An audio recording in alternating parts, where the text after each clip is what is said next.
Hello বন্ধুরা, গোপাল রান্নাঘর থেকে তোমাদের সাদর আমন্ত্রণ জানাচ্ছি। বন্ধুরা, আজকে একটি অত্যন্ত সুস্বাদু, অত্যন্ত প্যালেটেবল ডিশ দেখাচ্ছি।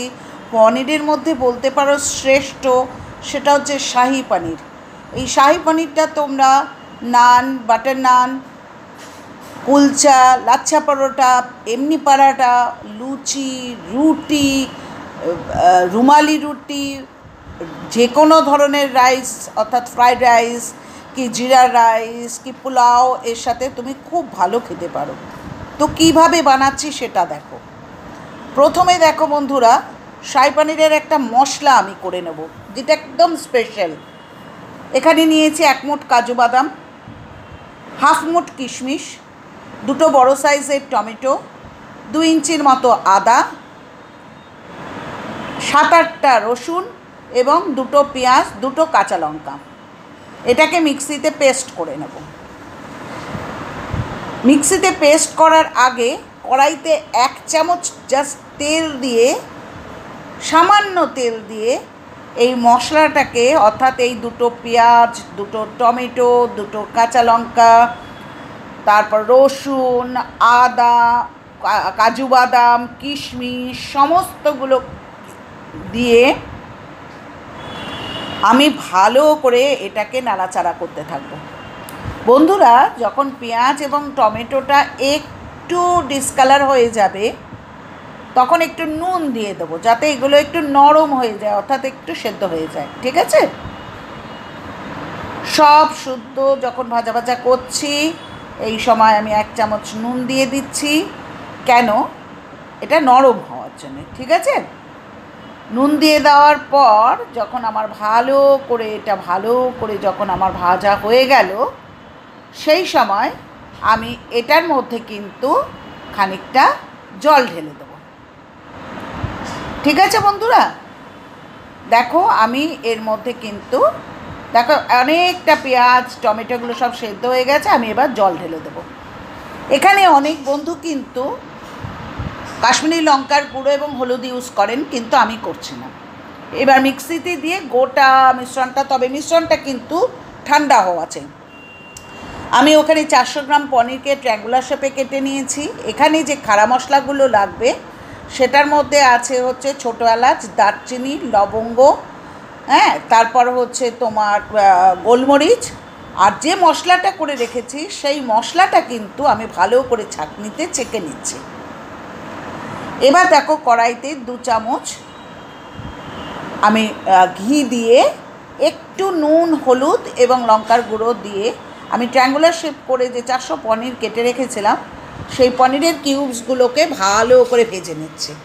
এরপর দেখো, উষ্ণ গরম দুধের মধ্যে আমি ওই পনির যে ভেজে রেখেছিলাম সেটা তুলে দিলাম। বেশি কড়া করে ভাজবেন না পনিরটা। এবার ফোড়নে দিচ্ছি হচ্ছে 1 চামচ সাদা জিরে, ছোটো এলাচ, দারচিনি, লবঙ্গ, গোলমরিচ। আচ্ছা, ছোটো এলাচগুলো একটু ফাটিয়ে দেবেন। আর যে পেস্টটা আমি করে রেখেছিলাম মিক্সিতে, যেটা আমি ভালো করে ছাঁকনি দিয়ে ছেঁকে রাখলাম, সেই পেস্টটা কিন্তু আমি কড়াইয়ের মধ্যে ঢেলে দিলাম। এবার দেখুন, 1 চামচ হলুদের গুঁড়ো দিয়েছি, 1 চামচ আমি লঙ্কার গুঁড়ো, এটা কিন্তু 1 টেবিল স্পুন দিচ্ছি কাশ্মীরি লঙ্কার গুঁড়ো, 1 চামচ ধনের গুঁড়ো এবং 1 চামচ জিরের গুঁড়ো দিচ্ছি। বন্ধুরা, এরপর আমি মিশ্রণটাকে ভালো করে নাড়তে থাকবো। দেখো বন্ধুরা, 1 চামচ নুনও দিয়ে দিলাম। ঠিক আছে? দেখো বন্ধুরা, এটা নাড়াচাড়ার পর কালারটা কত সুন্দর হয়ে গেছে।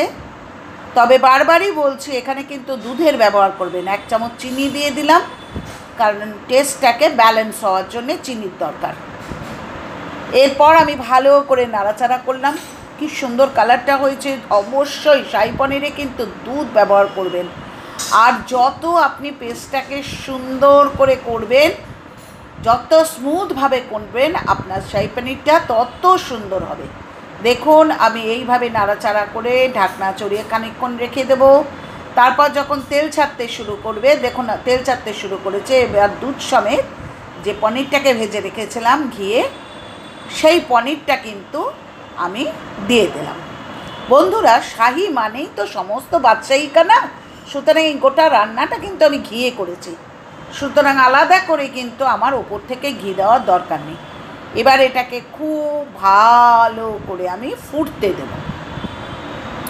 দেখেছেন বন্ধুরা কি সুন্দর কালারটা দাঁড়িয়েছে। ওপর থেকে দেখুন কাসুরি মেথি হাতে একটু ইয়ে করে ক্রাশ করে আপনি কাসুরি মেথি দিয়ে দিলেন খানিকটা, অল্প, আর দিলেন হচ্ছে একটু গরম মশলার গুঁড়ো।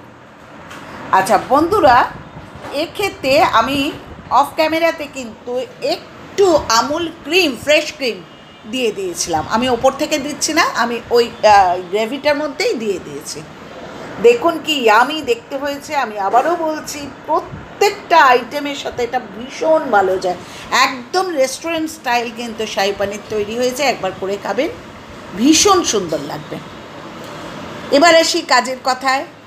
আমার পুরনো বন্ধুরা যেভাবে আমাকে সমর্থন করছেন, যেভাবে আমার পাশে দাঁড়াচ্ছেন, আপনাদের অশেষ ধন্যবাদ।